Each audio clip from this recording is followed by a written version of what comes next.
The PlayStation Store is currently running a couple of sales. First of all, we have the year-end sale, and then there is also the Game Awards sale. Want to take a look at both of those sales now? I've already done videos taking a look at games under the price of $5 and $10 for the year-end sale, so you guys can dig up those videos. In this video, we're going to be taking a look at games that are priced a little bit higher, so bear that in mind. We're not taking a look at games under that price threshold that I just mentioned. So with that being said, let's get right into it. I'll start off with the two deals from the Game Awards sale that I do want to go over, since this sale ends on the 15th, the other one ends on the 23rd. So first of all, we have Persona 5 Royal for $29.99. This is an incredible deal. It is a tremendous JRPG, one of the best that really was ever released. I mean, Persona 5, the base game, was already considered to be one of, if not the best JRPG of all time. A lot of people did go to the side of it's the best JRPG ever. I probably wouldn't go that far, but it was an incredible game, and then Royal just fleshed out the game even more. We see a lot of re-releases these days. We see a lot of, upgraded versions. Royal significantly adds a lot of content. It totally overhauls the game. I wouldn't say completely overhauls in the sense of it completely changes the game from a mechanical standpoint. However, in terms of adding the level of content that Royal adds, it's a significant amount of content. And if you never played P5, then Royal is obviously the version to get. I know you can play the base game as a part of the instant game collection on PS5. I wouldn't even bother with that. Just get Royal for 30 bucks. It's such a great deal. And thank me later, because it's a fantastic JRPG. And even if you're not the biggest fan of Japanese titles, I feel like Persona does have that quirky presentation style and music and everything like that that does cater the game towards a mainstream audience as well. So give it a chance. I think you're going to really enjoy it.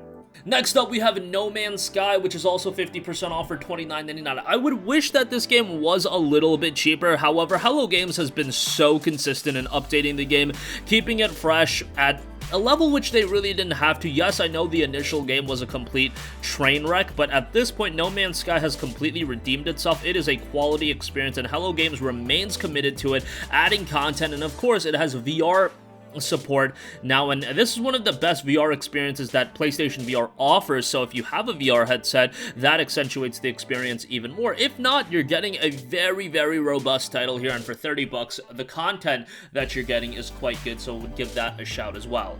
Next up, I want to give a mention to Azure Striker Gunvolt Striker Pack. Now, I don't give a lot of mention to Azure Striker on this channel, and I don't know why. Maybe because it doesn't go on sale all that often, so I really haven't had a chance to give it a mention. But if you're a fan of Mega Man, if you're a fan of 2D action platformers, you're going to really dig Azure Striker. This Striker Pack includes 2 titles, so yes, $20 might be a little bit pricey, but you do get 2 games.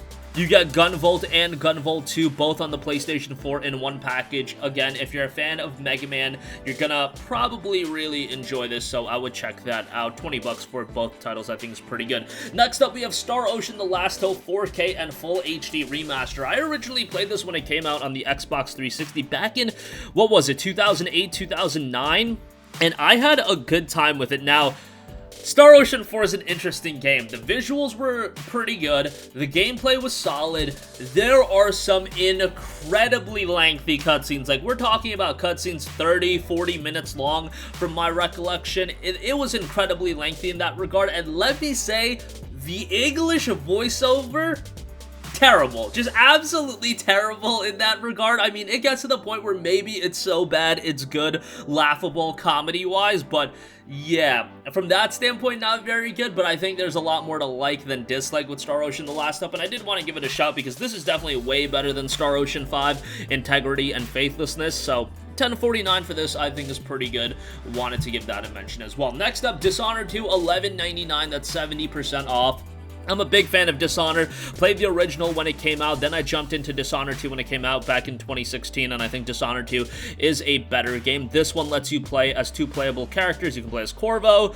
You can, replayability-wise, it's pretty decent as far as that's concerned as well. Both of the playthroughs, they do have a lot of similar elements, but even for a single playthrough, I think Dishonored 2 is quite good, so $12 for that would definitely give it a look. There is a demo available for that as well if you're interested in checking that out, if you're not completely sold on it. Next up, we have Divinity Original Sin 2 Definitive Edition, which is 60% off for $24. Divinity Original Sin 2 is an interesting title. So I have a lot of friends that played this on PC, and I played it on PC as well. and they are hell-bent that this is one of the best RPGs of all time, best RPG of all time. All those superlatives are attached to Divinity Original Sin 2.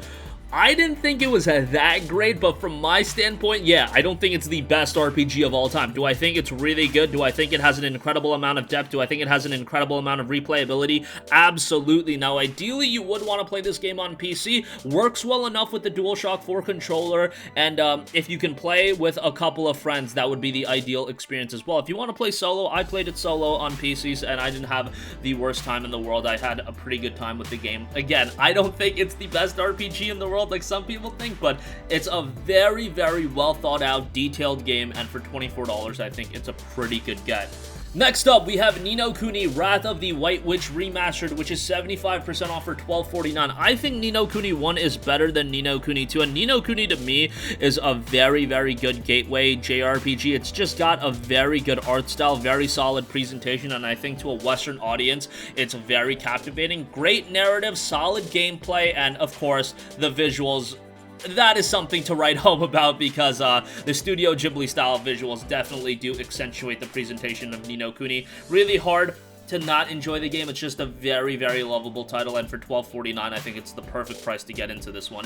Next up, Death Stranding is 50% off for $19.99. One of the most controversial games of this generation. How about that? Hideo Kojima, when you think about it, worked on two of the most controversial games of the generation for completely different reasons with MGS5 and Death Stranding. Some people love Death Stranding, some people don't. I love it. I think it's one of those games that has the potential to move gaming as a medium forward, and it's one of those titles that I think a lot of studios in the future will look at as a case study to learn something. If you play Death Stranding and maybe look at it from the lens of a developer, I really do believe you can learn something from how Death Stranding, attacks a lot of different angles from a game development standpoint. I thought the story was incredible. Yes, some people are going to be turned off by the UPS delivery simulator gameplay, but I mean, we knew that going in, and I think for $19.99, it's a great buy, and again, a title that I think the majority of people should at least experience, give a shot to, and I think the majority of people will also really enjoy it. Okay, next up, we have Borderlands, a Legendary Collection. This includes Borderlands 1, 2, and the pre-sequel with all the DLC.